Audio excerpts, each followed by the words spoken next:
오늘 우리에게 주시는 하나님의 말씀은 누가복음 12장 31절에서 38절, 42절에서 46절까지입니다. 그러므로 너희는 그의 나라를 구하여라. 그리하면 이런 것들을 너희에게 더하여 주실 것이다. 두려워하지 말아라 적은 무리여. 너희 아버지께서 그의 나라를 너희에게 주시기를 기뻐하신다. 너희 소유를 팔아서 자선을 베풀어라. 너희는 자기를 위하여 낡아지지 않는 주머니를 만들고 하늘에다가 없어지지 않는 재물을 쌓아두어라. 거기에는 도둑이나 조매 피해가 없다. 너희의 재물이 있는 곳에 너희의 마음도 있을 것이다. 너희는 허리에 띠를 띠고 등불을 켜놓고 있어라. 마치 주인이 혼인잔치에서 돌아와서 문을 두드릴 때에 곧 열어주려고 대기하고 있는 사람들과 같이 되어라. 주인이 와서 종들이 깨어있는 것을 보면 그 종들은 복이 있다. 내가 진정으로 너에게 말한다. 그 주인이 허리를 동이고 그들을 식탁에 앉히고 곁에 와서 시중들 것이다. 주인이 밤중이나 새벽에 오더라도 종들이 깨어있는 것을 보면 그 종들은 복이 있다. 주님께서 말씀하셨다. 누가 신실하고 슬기로운 청지기겠느냐. 주인이 그에게 자기 종들을 맡기고 제때 양식을 내주라고 시키면 그는 어떻게 해야 하겠느냐.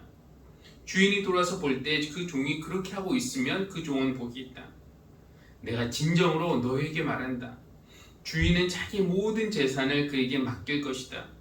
그러나 그 종이 마음속으로 주인이 더디 오리라고 생각하여 남녀 종들을 때리며 먹고 마시고 취하여 있으면 그가 예상하지 않은 날, 그가 알지 못하는 시각에 그 주인이 와서 그 종을 몹시 때리고 신실하지 않는 자들이 받을 벌을 내릴 것이다. 아멘. 8월 첫째 주일입니다. 참 덥죠.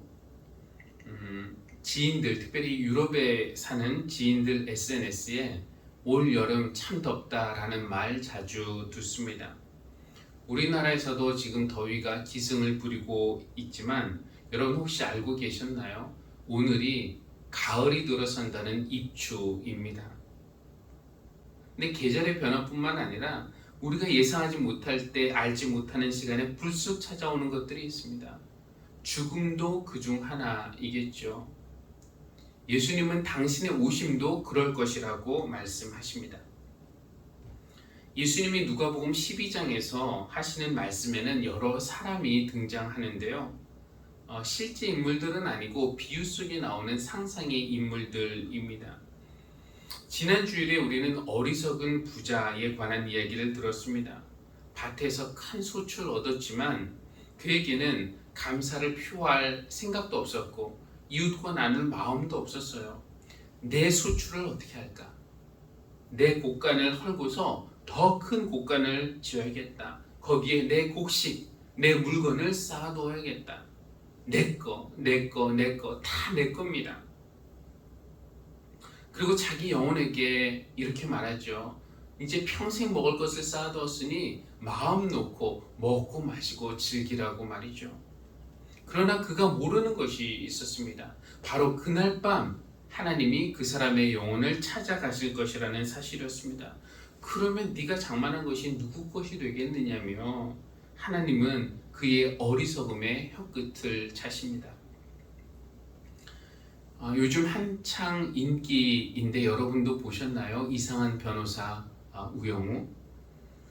지난주 방영된 11화에는 이 성경에 나온 어리석은 부자의 현대판 패러디가 나오더라고요. 함께 도박장을 드나들던 세 명이 로또를 사서 당첨되면 똑같이 나눠 갖기로 약속을 했습니다. 그런데 한 명이 진짜 62억에 당첨된 거예요. 그러자 그는 그 돈을 자기가 다 차지하려고 잠적을 하고요.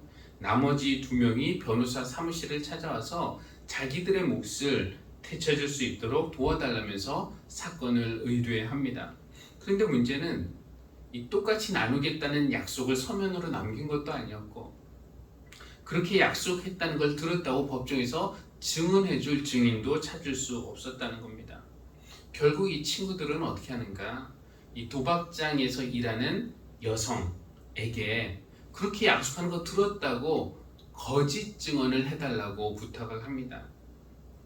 재판부에서 그 증언을 인정을 해서 62억에서 뭐 세금 떼고 세 명이 똑같이 14억씩 나누라는 그런 판결을 내려요. 여기까지는 괜찮았습니다. 그런데 이제 찾아왔던 친구 2명 중 1명이 신일수라는 이름으로 나오는데 그는 도박꾼이기는 하지만 또 한편으로는 사랑꾼이기도 합니다. 자기 몫을 찾기 위해 로펌에 찾아왔을 때 아내와 함께 찾아와서 애원을 하는데 그때 이제 구두굽이 부러진 아내를 등에 업고 사무실을 찾을 정도로 다정한 남편의 모습을 보여줬어요. 이 14억이라는 돈이 손에 들어오자 그는 아내와 이혼하고 그 돈을 다 차지하고 싶어 합니다. 그래서 알아보니까 로또에 당첨되어서 생긴 돈은 이혼할 때 재산 분할의 대상이 되지 않는다는 것을 알게 된 거예요. 참 어리석은 부자 같죠. 내 로또를 어떻게 할까? 이렇게 해야겠다. 이혼해서 나 혼자 다 차지하고 내가 사고 싶은 외제차도 마음대로 사고 내 돈을 아무도 모르는 통장에 숨겨둬야겠다. 그리고 한때 다정했던 그 남편의 모습은 간대었고 그는 아내에게 폭언과 폭행을 일삼는 사람으로 돌변했습니다.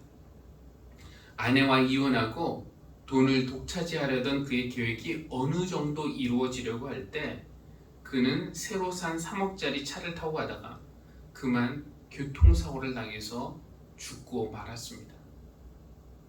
어리석은 사람아, 오늘 밤에 내 영혼을 내게서 도로 찾을 것이다. 그러면 네가 장만한 것들이 누구의 것이 되겠느냐는 음성이 들리는 듯합니다. 그 돈은 누구의 돈이 되었을까요?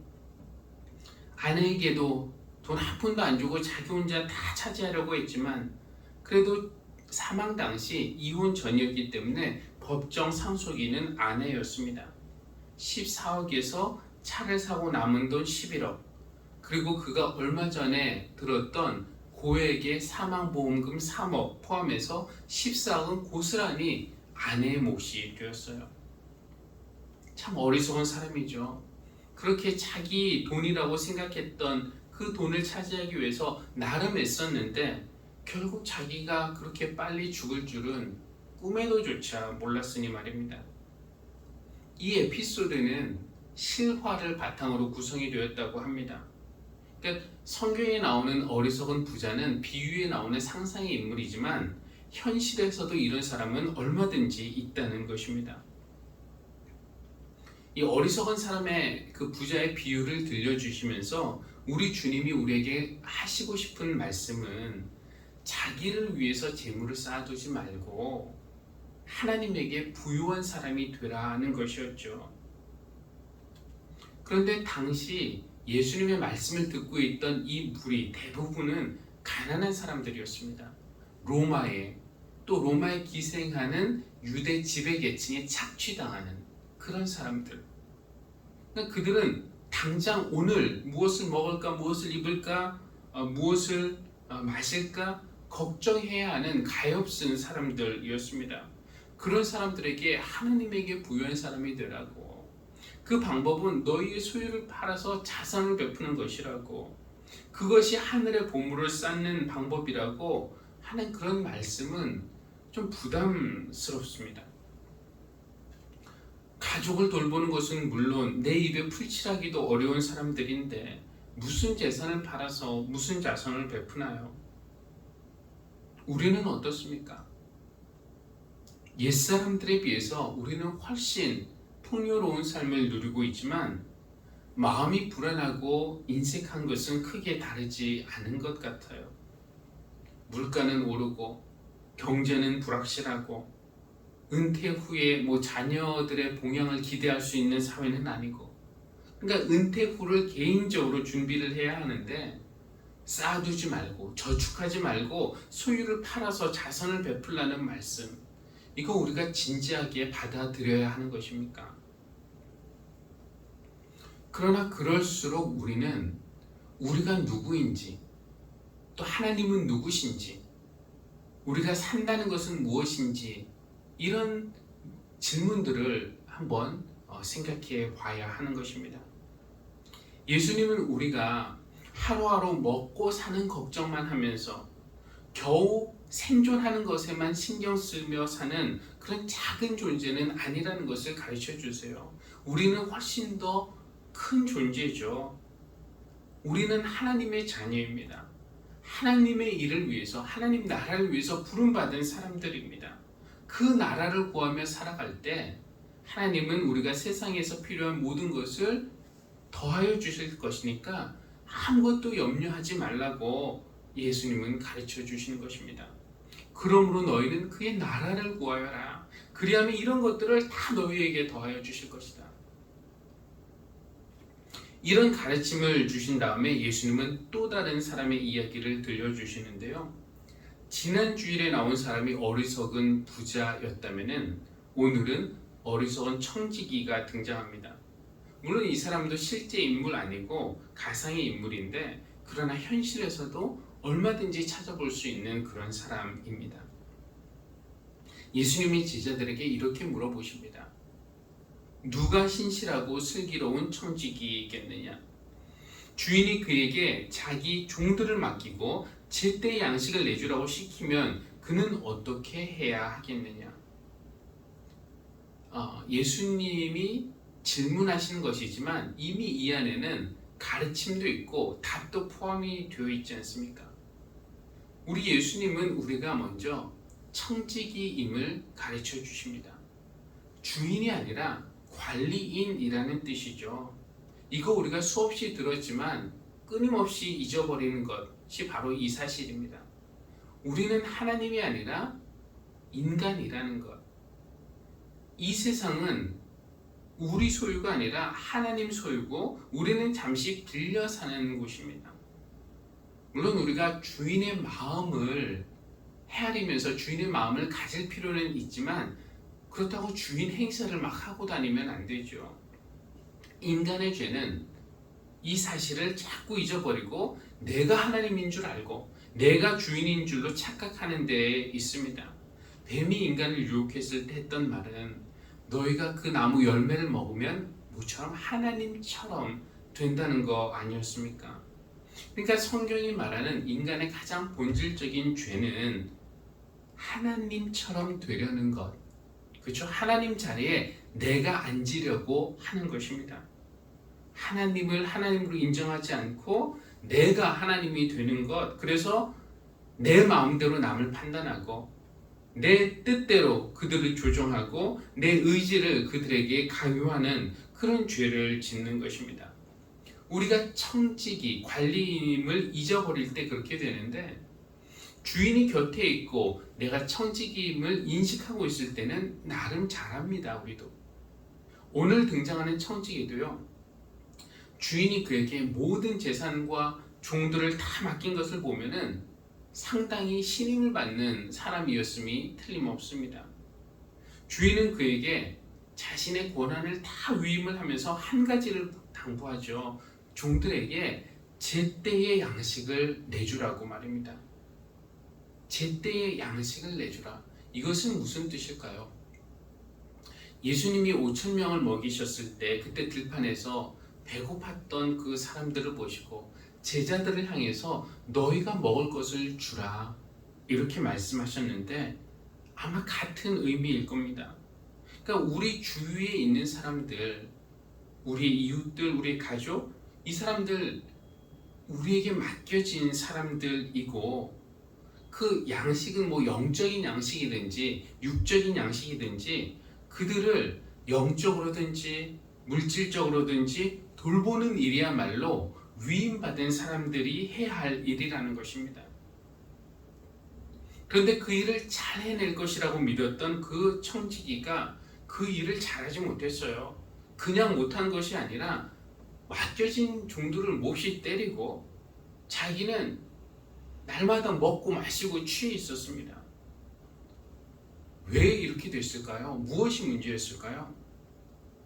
문제는 주인이 눈에 보이지 않는 시간이 길어졌다는 겁니다. 주인이 곁에 있을 때 그 청지기는 참 믿음직스럽고 유능한 일꾼이었어요. 하지만 주인이 보이지 않는 날들이 길어지자 그는 다른 사람으로 돌변했습니다.